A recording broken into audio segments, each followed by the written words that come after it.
அடுத்தது கேது பகவான் அப்படின்னு பார்த்தோம்னா ரிஷபராசிக்கு 3ஆம் இடத்துக்கு வரார். மிகச்சிறப்பு. துன்பங்கள் குறையும், துயரங்கள் நீங்கும், வறுமை இருந்த இடம் தெரியாமல் விலகும், நோய் அகலும், செலவுகள் இருந்தால் நிவர்த்தியாகும், உயர் அதிகாரிகளின் ஆதரவு. அதாவது ஒரு இடத்துல பணியாற்றுறோம், வேலை செய்யணும் அப்படின்னா முதலாளியாக இருக்கட்டும், பாஸாக இருக்கட்டும், அல்லது நமக்கு மேல் அதிகாரிகளாக இருக்கட்டும், அவங்க மூலம் நமக்கு நன்மைகள், உயர் அதிகாரிகளால் நன்மைகள் ஏற்படுது. பதவி உயர்வு உண்டாகுது, சம்பள உயர்வு, ஊதிய உயர்வு, வெளியூர் டிரான்ஸ்ஃபர் கேட்ட இடத்திற்கு புதிய புதிய பொறுப்புகள்.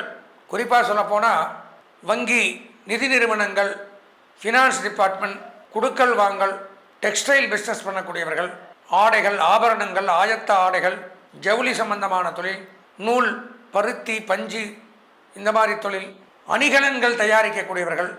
அதே மாதிரி பார்த்திங்கன்னா பியூட்டி பார்லர்னு சொல்லக்கூடிய அலங்கார பொருட்கள் மேனுஃபேக்சரிங், அலங்கார பொருட்கள் வியாபாரம் பண்ணக்கூடியவர்கள், அழகு நிலையங்களை வைத்திருக்கக்கூடியவர்கள், அழகு கலை நிபுணர்கள், ஃபினான்ஸ் மினிஸ்ட்ரியில் வேலை செய்யக்கூடியவர்கள், இந்த மாதிரிலாம் வங்கியில் பணியாற்றக்கூடியவர்கள், இவங்களுக்கெல்லாம் ஆன்மீகத்துறையில் இருக்கக்கூடியவர்கள், இவர்களுக்கெல்லாம் இந்த கேது பெயர்ச்சி அப்படிங்கிறது மிகச்சிறப்பாக இருக்குது. நன்மைகள் அதிகரிக்குது.